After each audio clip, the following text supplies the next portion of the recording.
बिस्मिल्लाहिर्रहमानिर्रहीम। क्लास 9 का math according national foundation के मुताबिक हम स्टार्ट किए हुए exercise 8.2 question number 1, question number 2 और क्वेश्चन नंबर 3 हम कंप्लीट कर चुके हैं। आज के लेक्चर में हम क्वेश्चन नंबर 4 से स्टार्ट करेंगे एक्सरसाइज 8.2 को। प्रीवियस क्वेश्चन लिखे हुए हैं आपके सामने बोर्ड पर, क्योंकि मैं अरेंज कर रहा हूँ। आज क्वेश्चन स्टार्ट करना है तो लिखूँगा यहाँ पर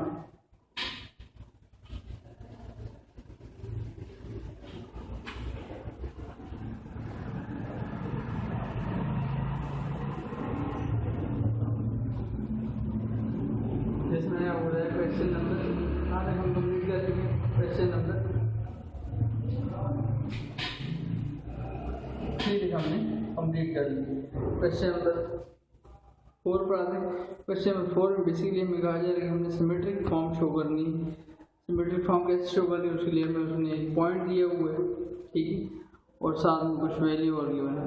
मैं वैल्यू लिखता हूँ क्वेश्चन नंबर 4 की, वो कहते हैं find equation of line in symmetric form. First part में पॉइंट भी गिवन है और साथ में एक ट्रिग्नोमेट्रिक रेशियो भी गिवन है। इस फॉर्म में लिखने में इक्वेशन ऑफ लाइन फाइंड कर देंगे। इक्वेशन ऑफ लाइन की इक्वेशन फाइंड कर देंगे, इसमें इन सिमेट्रिक फॉर्म में।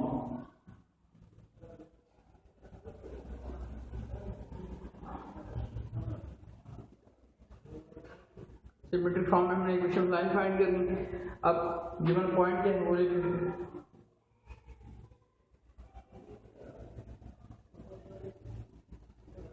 गिवन पॉइंट हमें given that is x1 y1 equal to -4, 2। Question में given x1 y1 equal to 4, साथ में लिखा है -4, 2 और फर्दर इंफॉर्मेशन में गिवन दैट एक trigonometric ratio given that tan theta equal to 4/6। ये इंफॉर्मेशन गिवन। हमने सिमेट्रिक फॉर्म बनानी है। सिमेट्रिक फॉर्म बेसिकली होती है, मैं आपके लिए उसको फार्मूला लिख दूँ। सिमेट्रिक फॉर्म होती है जब भी आपने लाइन लिखनी है, इक्वेशन ऑफ लाइन इसमें सिमेट्रिक फॉर्म है। तो इक्वेशन ऑफ लाइन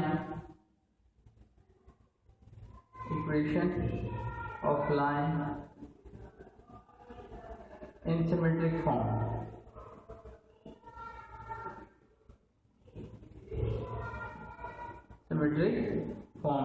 इसकी इक्वेशन ऑफ लाइन, तो इसकी इक्वेशन होती है x minus x1 by cos theta equal to y minus y1 by sine theta. ये इसकी इक्वेशन होगी किसकी? सिमेट्रिक फॉर्म की। x बाय x1, ठीक है, क्या लिखा है? x minus x1 by cos theta and y minus y1 by sine theta. ये आपकी इक्वेशन होगी किसकी? सिमेट्रिक फॉर्म की। इसको हमने यहाँ पे लिख दिए। अब इसको सॉल्व करते हैं यहाँ पर।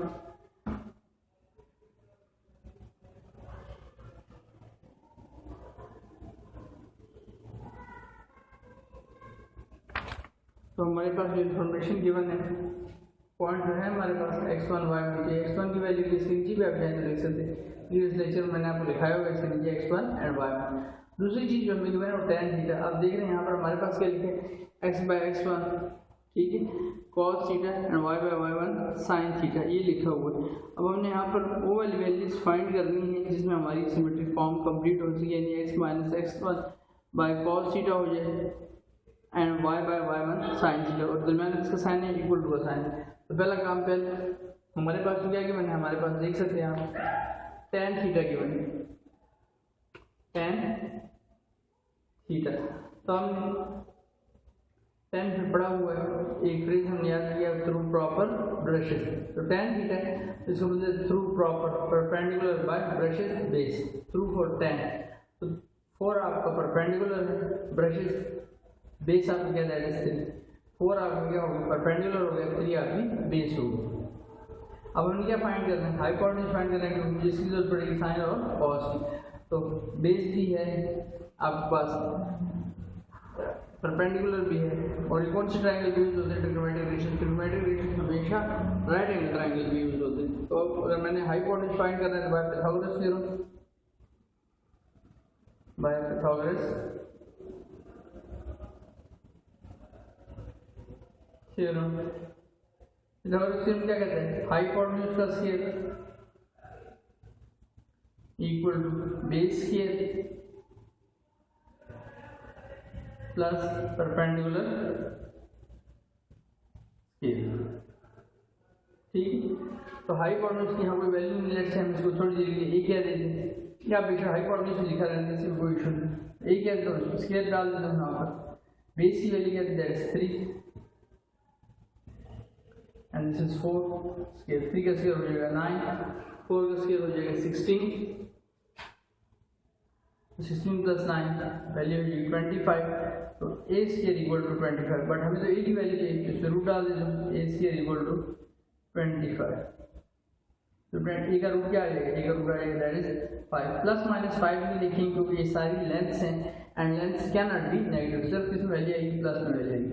अब हमारे पास ए की वैल्यू आ गई, तो ए को बेशक हटा देंगे, क्या लिख सकते हैं हम यहाँ पर 5। अब नेक्स्ट हमने पहले भी पढ़ा हुआ है, जैसे मैंने बोला थ्रू प्रॉपर ब्रशेस। तो अगर मैंने साइन फाइंड कर रहा हूँ, कॉस फाइंड कर रहा हूँ, साइन की ये फ्रेज क्या होता है? सम पीपल है, तो साइन थीटा, साइन थीटा लिखो, सम पीपल है। परपेंडिकुलर क्या है? E for people, x for have mean hypotenuse.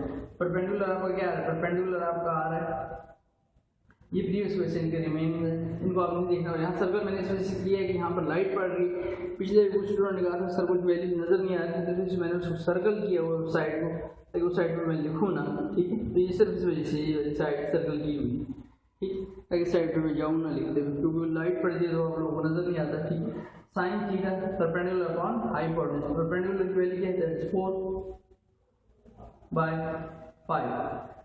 ये हमारे पास पहले की साइन थीटा की, इस तरह से अगर मैं कॉस थीटा बनाना जो कॉस थीटा क्या है? कॉस थीटा होता है curly brown hair base by hypotenuse. Base की वैल्यू क्या हो जाएगी हमारे पास? बेस की वैल्यू यहाँ पर हमारे पास है 3, हाइपोटेन्यूज की वैल्यू है 5। तो हमने कॉस थीटा भी फाइंड कर लिया, साइन थीटा भी फाइंड कर लिया। पॉइंट हमारे पास पहले से था x1 y1, ये लिखा समझिए मैंने x1 y1 लिख दिया। तो अब मैं इक्वेशन को लिख सकता हूँ इस फॉर्म में, सिमेट्रिक फॉर्म में। तो यहाँ पर स्टेप कर देता हूँ, लाइट से बचते हुए लाइट ना पड़े उस पर। तो x माइनस x1, तो x1 की वैल्यू क्या है? -4। ये फार्मूले का माइनस वैल्यू -1 तो -4 लिखिए। x minus x1 by cos theta, तो कॉस थीटा की वैल्यू क्या है? कॉस थीटा की वैल्यू 3/5। क्या वैल्यू हमने फाइंड की? 3/5। तो 3/5 लिख दो यहाँ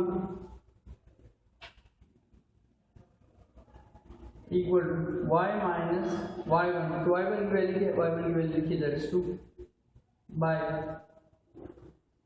साइन थीटा, वैल्यू क्या है? 4/5।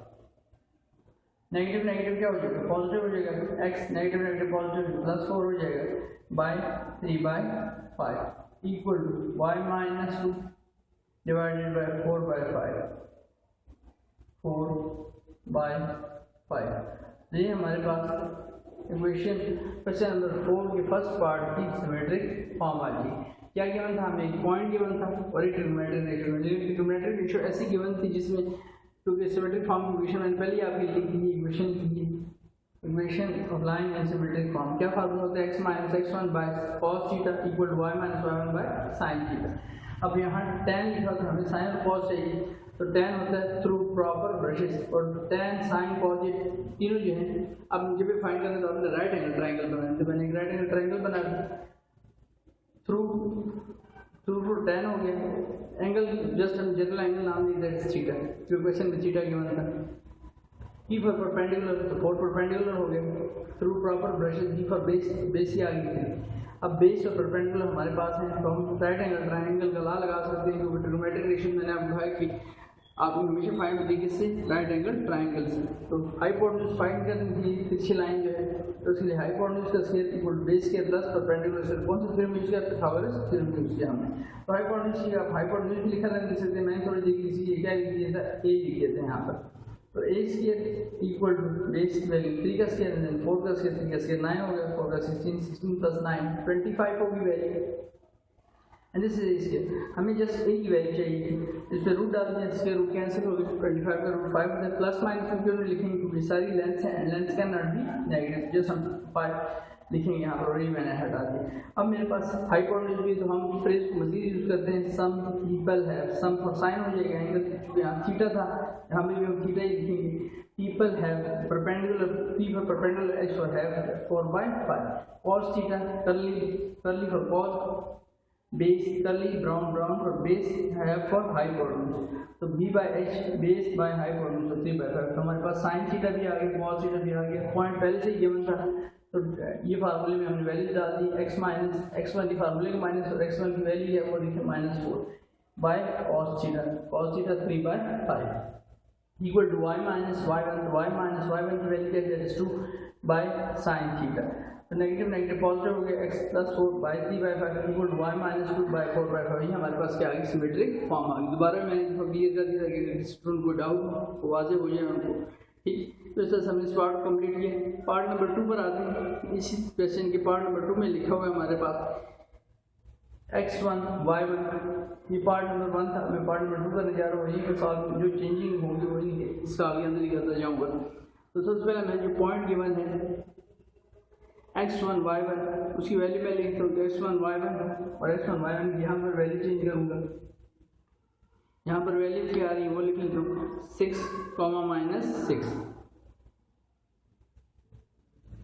एंड यहाँ पर अब उसने आगे आपको जो एंगल दिया वो थीटा की वैल्यू दे दी डायरेक्ट, यानी tan थीटा वाला कुछ नहीं दिया, तो tan थीटा की बस थीटा की वैल्यू दी, थीटा की वैल्यू क्या दी, दैट इज 30 डिग्री, क्या वैल्यू दी थी 30 डिग्री, तो हमारे पास थीटा 30 डिग्री की, तो इक्वेशन ऑफ लाइन फाइंड करनी है इन सिमेट्रिक फॉर्म, तो x minus x1 by cos theta, y minus y1 by sin theta, क्योंकि जब हमारे पास एंगल गिवन है तो हम cos उसी एंगल लिख देंगे, एंगल क्या 30, sin लिख देंगे 30। तो इस बार ये जो काम किया आपने क्वेश्चन में वो नहीं होगा, बल्कि डायरेक्ट यहाँ से क्वेश्चन होगा।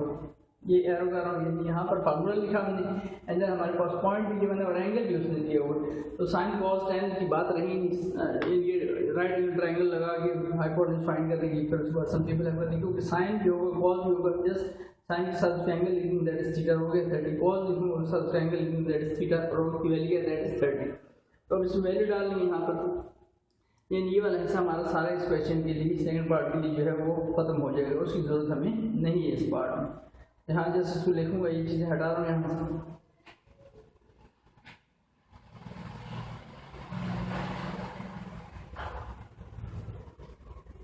अब आते हैं फर्दर इसको सॉल्व करते हैं। तो x माइनस x1, जब मैं x माइनस x1 कहूँ तो x1 की वैल्यू 6, कॉस लिखूंगा और थीटा, तो थीटा की वैल्यू क्या है 30, cos 30 लिखूंगा यहाँ पर, equal to y minus y1, तो y1 की वैल्यू क्या है, y1 की वैल्यू फार्मूले के माइनस y1 की वैल्यू के साथ साइन क्या आ रहा है minus, value -6 divide by sine theta, तो साइन लिखूंगा बट थीटा लिखूंगा, थीटा की वैल्यू क्या है 30, साइन 30 डिग्री होगी। फर्दर सॉल्व करते तो x माइनस 6 cos थीटा की आपके कैलकुलेटर पे वैल्यू नहीं दी, इसी फॉर्म में रखना है, इस फॉर्म में लिखेंगे तो ये आपका सिमेट्रिक फॉर्म बनेगी। अगर आप cos और साइन इसमें से उड़ा देंगे, यानी आप कैलकुलेटर पे cos 30 की वैल्यू लेंगे तो सिमेट्रिक फॉर्म रहेगी नहीं, तो सिंपल इक्वेशन अप्लाई बन जाएगी। ठीक, आप सिमेट्रिक फॉर्म बतानी है, सिमेट्रिक फॉर्म लिखी हुई, cos 30 लिखा रहने देना है, कैलकुलेटर पर इसकी टेबलेटेड वैल्यू नहीं लेनी, नेगेटिव क्या हो जाएगा पॉजिटिव, तो y plus 6 and then by sine 30, तो ये हमारे पास क्या आ गया सिमेट्रिक फॉर्म में, ये सवाल भी कंप्लीट हो गया। और सर हमने इसका सेकंड पार्ट भी कंप्लीट कर लिया, ये रिमेनिंग हिस्सा था इसका फर्स्ट पार्ट का, उसको हटा देता हूँ यहाँ से, और ये भी आपका रिमेनिंग हिस्सा था पार्ट नंबर 1 का। पार्ट नंबर 2 पहले पार्ट 1 भी बहुत ही छोटा था, इसको हमने कंप्लीट कर लिया। और ये साइड जैसे मैंने कहा ये सर इसको सर्कल किया हुआ था, आप समझाने के लिए यहाँ पर लाइट पार्ट मुझे बोर्ड की वजह से ताकि आप कंफ्यूज ना हो, तो मैंने सर्कल किया हुआ है, मैं उधर लिखूँ ना कुछ, ठीक है। और जो लिखा हुआ है वो पुरानी क्वेश्चन जो हमने पहले किए थे लेक्चर में वो लिखे थे, उनका रिमेनिंग हिस्सा। अब आते हैं यहाँ पर नेक्स्ट क्वेश्चन नंबर 2 पर आते हैं। क्वेश्चन नंबर 4 कंप्लीट हुआ, क्वेश्चन नंबर 5 पे आते हैं। क्वेश्चन नंबर 5 में क्या कहा जा रहा है, क्वेश्चन नंबर 5 में कहा जा रहा है find equation of line in normal form. अब आपने इक्वेशन ऑफ लाइन फाइंड करनी है, इस फॉर्म में फाइंड करनी, नॉर्मल फॉर्म में फाइंड करनी। अब ये सिमेट्रिक फॉर्म थी और अब हम चल रहे हैं किसकी तरफ, नॉर्मल फॉर्म की तरफ।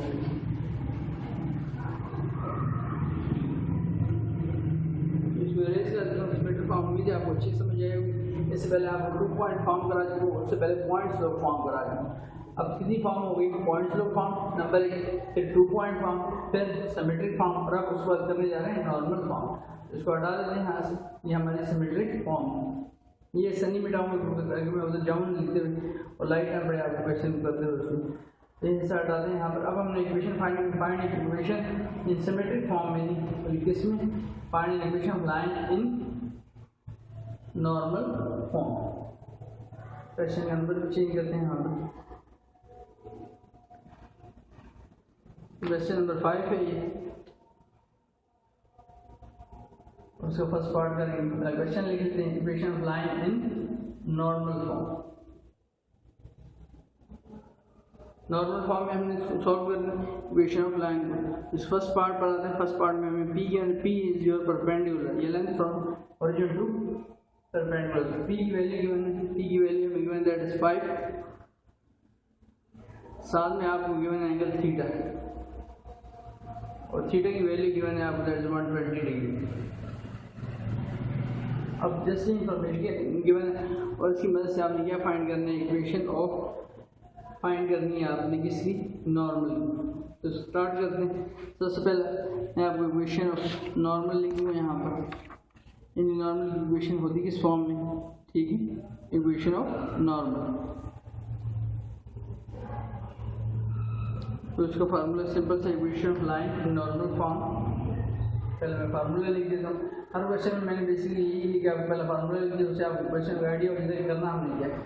Equation of line in normal form. इसका फार्मूला पहले लिखते हैं, जैसे एक्स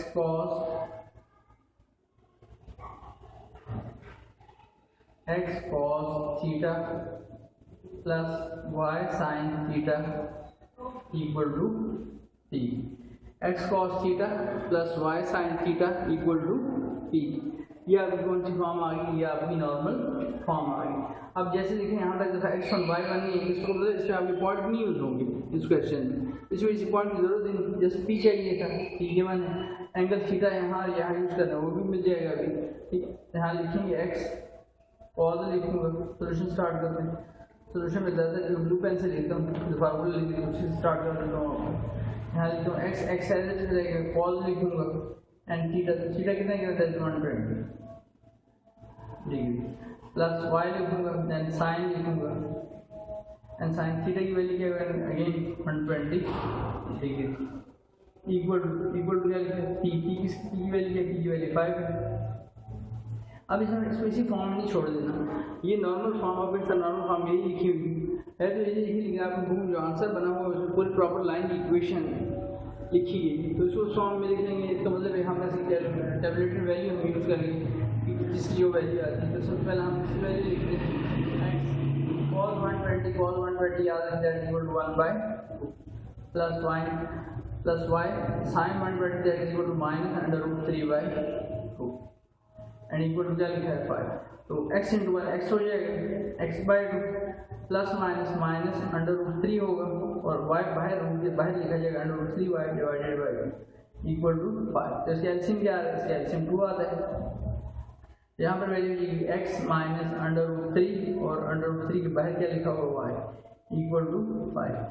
नेक्स्ट आगे चलते हैं। अभी 2 डिवाइड हो रहा है, क्या हो जाएगा? मल्टीप्लाई करते हैं। यहाँ पर वैल्यू मिलेगी आपके पास x माइनस √3 साथ में y, और ये 5 मल्टीप्लाइड बाई क्या हो गया? तो x माइनस √3 साथ में y, 5 टू द क्या हो जाएगा? 10। अब x माइनस √3 साथ में y प्लस 10, इस पर शिफ्ट करें, वैल्यू आ जाएगी -10 इक्वल टू 0। ये आपकी कौन सी वैल्यू आ गई? रिक्वायर्ड नॉर्मल फॉर्म आ गई। तो हमने इसको कंप्लीट किया। फिर देखेंगे क्या गिवन था, हमें normal form equation line find करनी थी। नॉर्मल फॉर्म में हमें एक p गिवन था और साथ में एक एंगल थीटा, उसकी वैल्यू गिवन थी 120 degree. Equation of line in normal form में कैसे लिखी जाती होती है, x cos theta plus y sine theta equal to theta. तो एक्स लिखा मैंने कॉस थीटा की वैल्यू गिवन थी 120 प्लस वाई साइन थीटा की वैल्यू वही लिखी 120 इक्वल टू थी की वैल्यू 5। तो एक्स कॉस 120 इसी फॉर्म में छोड़ दें। एक्स कॉस 120 की वैल्यू मिली जाएगी 1/2 कैलकुलेटर पर प्लस वाई साइन 120 की वैल्यू -√3/2 इक्वल टू 5। तो एक्स इंटू 1 एक्स हो गया बाई 2 प्लस माइनस माइनस √3 और रूट की बाहर कैलकुलेट के साथ y/2 इक्वल टू 5। दोनों के डिवाइडर में 2 आ रहा है तो 2 की आपका एलसीएम हो जाएगा, क्योंकि सेम वैल्यू इसी डिनोमिनेटर का एलसीएम कोई भी चेंज नहीं है, ऊपर वाले लिमिट में कोई भी चेंज नहीं है, एक वैल्यू में x माइनस √3 और साथ में y इक्वल टू 5। तो डिवाइड ओवर इधर क्या हो जाएगा, मल्टीप्लाई हो जाएगा, तो x minus √3 y equal to 5 multiply by 2 with 5 to the 10। अब प्लस 10 इसको मैं तरफ राइट साइड से उठा के लेफ्ट में शिफ्ट करता हूं, वैल्यू होगी x minus √3y minus 10 equal to 0। इस तरह हमारा इक्वेशन कंप्लीट होता है। लास्ट पार्ट पर आते हैं इसकी, यानी कि पार्ट नंबर 2 पे। पार्ट नंबर 2 में हमें क्या कहा जाएगा वो देख लें जरा। पार्ट नंबर 2 जहाँ से चेंजिंग वहीं से मैं इसको चेंज करता जाता हूँ, ठीक है। एक बेस सारा ऐसा डाल देता हूँ इसका।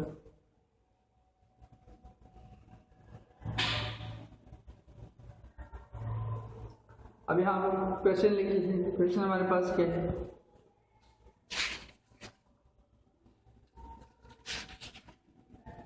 क्वेश्चन हमारे पास लिखा है सेकंड पार्ट में p equal to 10 and 10 p equal to 10 कर दिए, p equal to 10 and theta दी गई है, बदले से आपको tan थीटा दे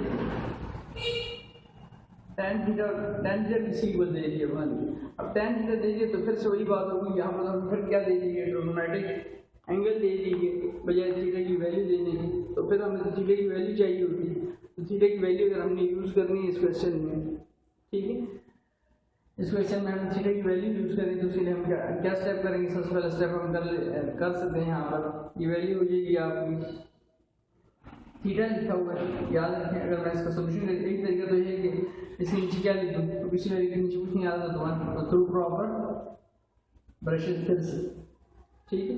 एक मेथड तो ये है इसको सॉल्व करने का, क्योंकि 1 लिखा है तो 1 याद है टेबलेटर वैल्यू में मिल जाएगी। इस पर मैं दोनों मेथड से आपको बता दूंगा जिससे आपको आसान लगेगा। पहले दोनों जो आज पहले क्वेश्चन में किया था, तो इसके नीचे मैंने खुद से किसी वैल्यू के नीचे कुछ नहीं आ रहा था डिवाइडर, तो उसके नीचे 1 आ रहा था, ठीक है, ये हमेशा याद रखें। उसके नीचे मैंने 1 लिख दिया, तो थ्रू 10 हो गया, प्रॉपर परपेंडिकुलर ब्रशेस बेस होगी, तो छोटी सी राइट एंगल ट्रायंगल बना दूँ, क्योंकि ट्रिग्नोमेट्रिक रेशियो हमेशा राइट एंगल ट्रायंगल पर ही अप्लाई होती है। तो प्रॉपर क्या हो गया 1 ब्रशेस बेस क्या होगी रूट 1। अगर आप हम इसमें पिथागोरस थ्योरम लगाएंगे जैसे, तो बाय पिथागोरस थ्योरम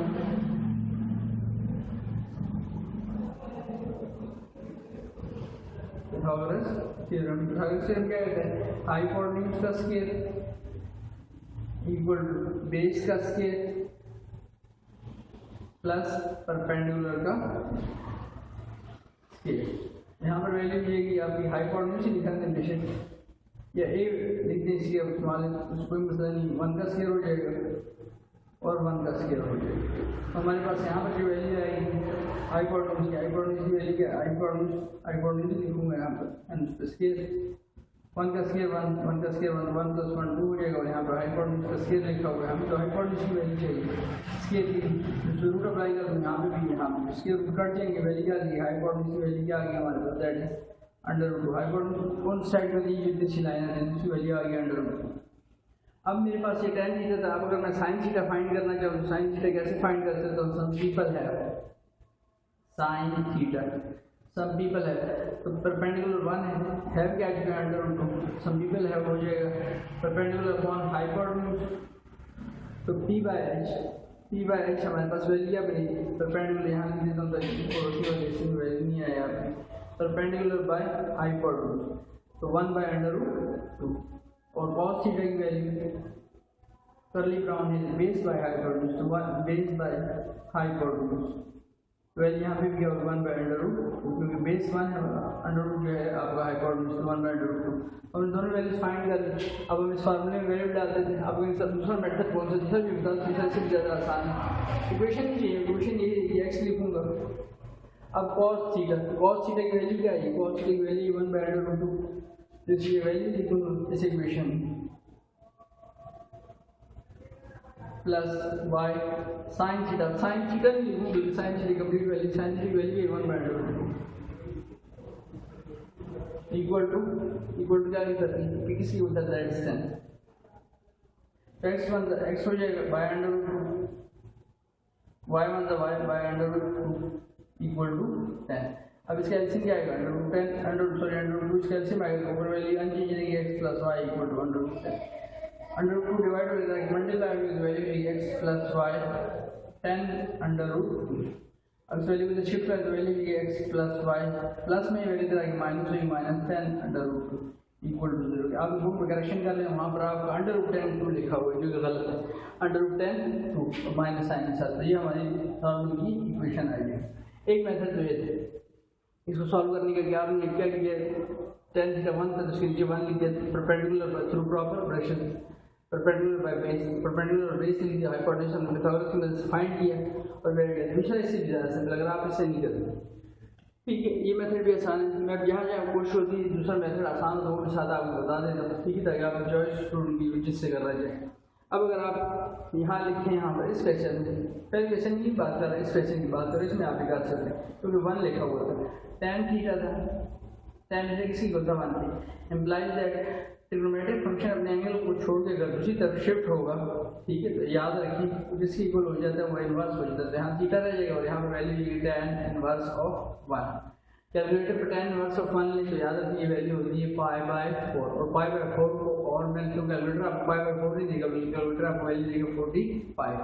तो इसका मतलब क्या हुआ अगर मैं ये वैल्यू देखूँ तो थीटा की वैल्यू मेरे पास क्या आएगी यहाँ लीजिए तो साथ में थीटा की वैल्यू क्या बनी थीटा की वैल्यू बनी 45 डिग्री। अब इससे फर्स्ट पार्ट बन गया दोबारा यानी आपके पास पी भी है और थीटा भी क्या किया मैंने tan थीटा इक्वल टू 1 था थीटा इधर लिखा दिया tan को अपने एंगल को छोड़ जिस तरफ शिफ्ट हो तो इनवर्स हो गया और tan इनवर्स अपन शिफ्ट दबा के आप tan को दबाएंगे और ब्रैकेट में 1 लिखेंगे तो आपके पास वैल्यू आ जाएगी 45 किसकी इक्वल होता है π/4 आप π/4 लिखेंगे 45 कैलकुलेटर में मतलब π/4 नहीं आएगा 45 लिखा हुआ है ठीक। तो मेरे पास थीटा भी है अभी बिल्कुल फर्स्ट पार्ट बन गया। अब इसमें आपको इसकी पिथागोरस थ्योरम की जरूरत नहीं बस सिंपल ये लिखना है x cos थीटा प्लस y sin थीटा इक्वल टू b इसकी इक्वेशन लाइन नॉर्मल फॉर्म। तो अब ये हिस्सा मिटा दूँ सिर्फ मैं इक्वेशन लिखे रहने नहीं होता आप इसी मेथड से भी देख लें इसी पे आपकी यही इक्वेशन बनेगी जो नीचे बनी हुई है ठीक है। ये इक्वेशन मैं ऊपर दोबारा बनाता हूँ पहले से। तो इसमें क्या हो जाएगा x cos थीटा तो x लिखा रहने दूँगा cos थीटा तो cos लिखूंगा थीटा नहीं लिखूंगा बल्कि थीटा की वैल्यू थीटा की वैल्यू क्या है 45 प्लस y लिखूंगा sin लिखूंगा लेकिन थीटा नहीं लिखूंगा थीटा की वैल्यू sin थीटा तो थीटा की वैल्यू क्या है 45 इक्वल टू p किसके इक्वल है 10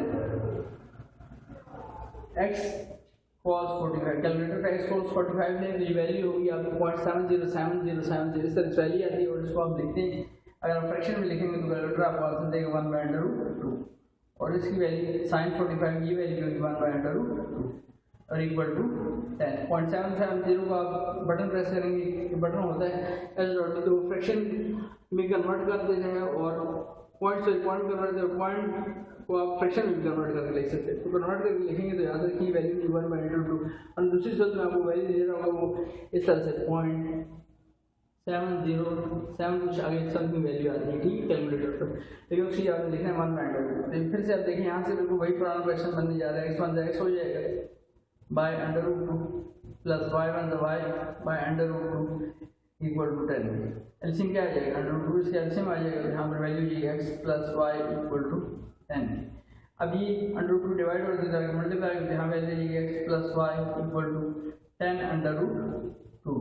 अब इस वैल्यू को अगर मैं शिफ्ट करूँगा तो ये लास्ट पे लाइन में तो x प्लस y रहेगा प्लस में वैल्यू शिफ्ट होगी तो -10 √2 इक्वल टू 0। आप देख सकते हैं इसमें जो है ये सेकंड वाला सर्कल का ऊपर फर्स्ट से उसमें पिथागोरस थ्योरम यूज करके इसमें सिंपल इस तरह से कि दोनों तरीकों से आपको सेकंड पार्ट बता दी जिससे आपको आसान लगे। इक्वेशन नॉर्मल लाइन नहीं चाहिए सिर्फ थीटा फाइंड एक बार थीटा की मदद से मैंने एक बार सम पीपल है साइन थीटा की होल और cos थीटा की वैल्यू निकाल दी दोनों मेथड से आपको सॉल्व कर दी जिससे आप बुझ गए आप उसको कर सकते। तो इस तरह से हमारा क्वेश्चन नंबर 4 और 5 भी आज के लेक्चर में कंप्लीट होते हैं। कोशिश तो मेरी थी क्वेश्चन नंबर 6 कंप्लीट करने क्वेश्चन नंबर 6 बहुत इंपॉर्टेंट क्वेश्चन है उसमें 6 पार्ट्स हैं, 6 फुल फ्लेज क्वेश्चन है असल में, और उसमें मुख्तलिफ कॉन्सेप्ट आपको समझाने, तो उस क्वेश्चन को जल्दी में मैं नहीं कराना चाहता, उसके लिए नेक्स्ट वीडियो बनाऊंगा। और वीडियो भी बहुत बड़ी हो जाती है, फिर आप लोगों को देखने में भी उसका मसला हो जाता है, यहीं तक इसको रखूँगा। उम्मीद है वीडियो भी आपको अच्छे समझ आएगी। अगर फिर भी कोई चीज़ क्लियर ना हुई हो तो आप कमेंट करके पूछ सकते हैं, और वीडियो अच्छी लगी हो तो चैनल को सब्सक्राइब करें, बेल आइकन प्रेस करें ताकि आने वाली वीडियो की नोटिफिकेशन आप लोगों को बर वक्त मिल सके। शुक्रिया।